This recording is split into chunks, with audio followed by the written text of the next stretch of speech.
Metro Manila and 4 other areas have been placed under enhanced community quarantine or ECQ. The country's COVID-19 caseload climbs to over 712,000 after more than 9,500 new cases were reported today. The government is expecting the arrival of at least 1 million doses of vaccines from Chinese firm Sinovac on Monday. The ambassador to China says the tension in the West Philippine Sea is seen to improve starting next month. And a COVID-19 patient in Spain gets to enjoy seaside sunshine after being in the ICU for several months.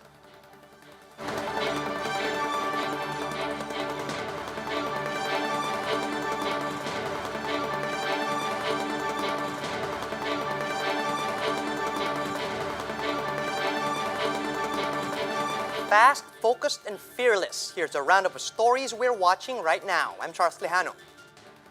More than a year into the pandemic, Metro Manila, Bulacan, Cavite, Laguna, and Rizal will once again be placed under enhanced community quarantine beginning Monday, March 29 until April 4. Essential services, including construction and public transportation, are still allowed to operate subject to guidelines to be released by the Public Works and Transportation Departments. Travel passes will not be required, while essential stores like groceries, pharmacies, and hardware will remain open. Restaurants are also allowed to operate, but only for takeouts and deliveries, and mass gatherings of more than 10 persons are prohibited, including religious activities that were previously allowed at 10% capacity in churches. Meanwhile, curfew hours will be extended from 6 p.m. to 5 a.m. Those aged below 18 and above 65, pregnant women, and those with comorbidities are still not allowed outside their residence. Presidential spokesperson Harry Roque said the complete guidelines will be released on Monday. Inaprubahan po ng ating presidente ang rekomendasyon ng inyong IATF na ilagay muli sa Enhanced Community Quarantine o ECQ ang National Capital Region, Bulacan, Cavite, Laguna at Rizal o ang tinatawag nating Greater Manila Area. Ito po ay epektibo sa Lunes, 12:01 po ng umaga, March 29, at tatagal hanggang 4 ng Abril. Yung virus po ang kalaban, hindi po ang gobyerno, hindi po ang IATF.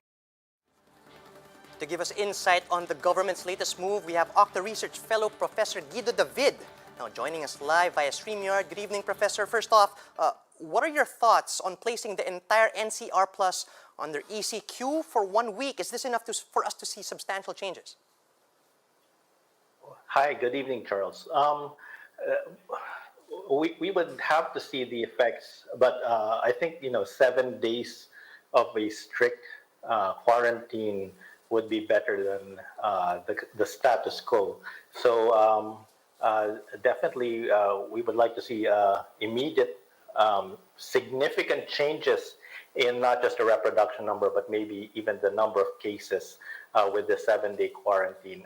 We were hoping that if they were to implement a quarantine, it would be 10 days, because 10 days would be the minimum incubation period of the virus. But we'll start with that 7 days strict quarantine, and let's go with that. Right, the Octa Research Group had earlier recommended a shift to modified ECQ. What was the basis of this, and does this still apply? Well, of course, the ECQ is stricter than the MECQ. We were hoping to provide a solution that would curb the increase in cases while still maintaining some level of economic activity, which is what we're hoping to happen, to have some balance. But the ECQ that's being implemented by the national government will still allow for some public transportation, open restaurants, and essential goods. So it's probably in a sense about similar to the proposal. It's just a different name, and maybe some details are slightly different. Right, let's talk about the numbers under the previous status quo, so to speak. How is the NCR Plus COVID-19 bubble currently affecting the COVID-19 trend so far, according to your study? And what is the expected impact of ECQ? How soon do we expect results? Well, what we saw from about about 1 week of the NCR GCQ bubble, the reproduction number decreased for the first time in about a month. So it has been increasing, but for the first time, it decreased by zero point 0.1. So it was about 2.04 the previous week, and it decreased to 1.94. And this might be a slow decrease, a slow change, but right now we'll take all the positives that we could get. I mean, right now this is a very formidable opponent, or adversary. Uh, this coronavirus variants, because it's been very difficult to stop and even just slow down the increase in number of cases. And the fact that the reproduction number decreased slightly is already, some level of accomplishment. Of course, that's not what we're hoping to happen.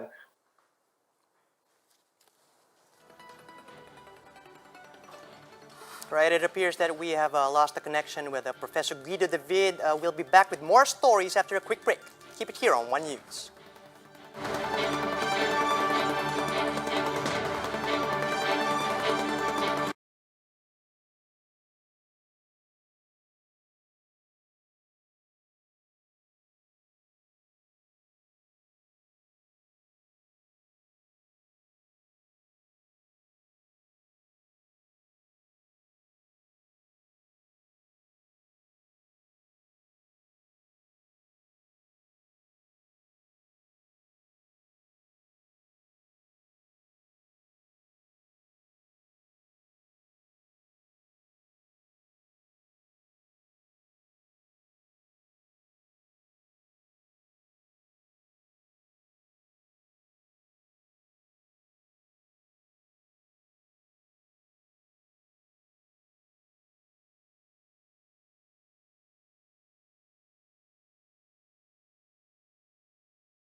You're still watching One News Now. I'm Charles Lejano.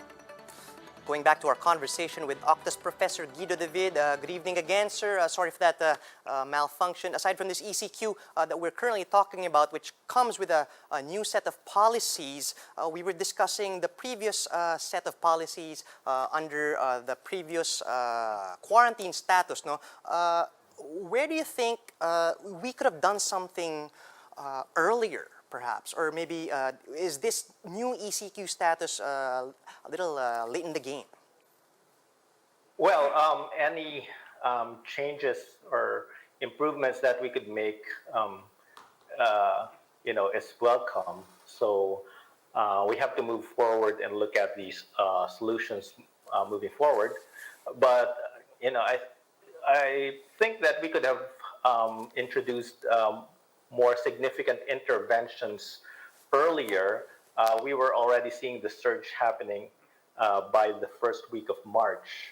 And by that time, we were still less than 2,000 cases per day in NCR, and maybe, I think, less than 4,000 cases in the Philippines. And I think if we introduced interventions early, we could have prevented a situation like this.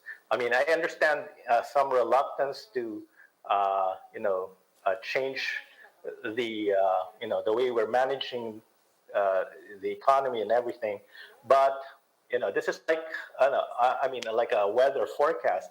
If we know that a major typhoon is going to come, going to arrive, then we have to make preparations for that. It's not necessarily that we are making sure that, or we are sure that the typhoon is coming, but at least we have to be prepared, and we have to prepare our circuit breakers and our trigger points. Right, given this current circuit breaker that we are implementing, I recall spokesperson Harry Roque saying earlier that what we were doing previously was actually working, except for the new strains that I suppose drove these new numbers that we're seeing now. So with this current set of restrictions that are in place, how long before we see things getting better again, in your view, everything taken into consideration? Well, we hope that the 1 week would decrease the number of transmissions significantly, Charles. But we don't think that it will happen in 1 week, that we will go on a downward trend. Perhaps the minimum is 2 weeks. Now, of course, this is a strict ECQ, so we're hoping for more positive results. I don't mean positive in the PCR sense, but we're hoping for better improvements in the situation because we're under ECQ.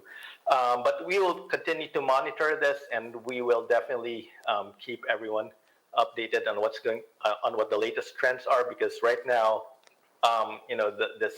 these variants are a major obstacle, and they are making it very difficult for us. And the fact that the bubble was able to reduce the reproduction number by 0.1, even if it's a slight reduction, means that we are on the right track, and we're hoping that this ECQ will speed up the process, the recovery process.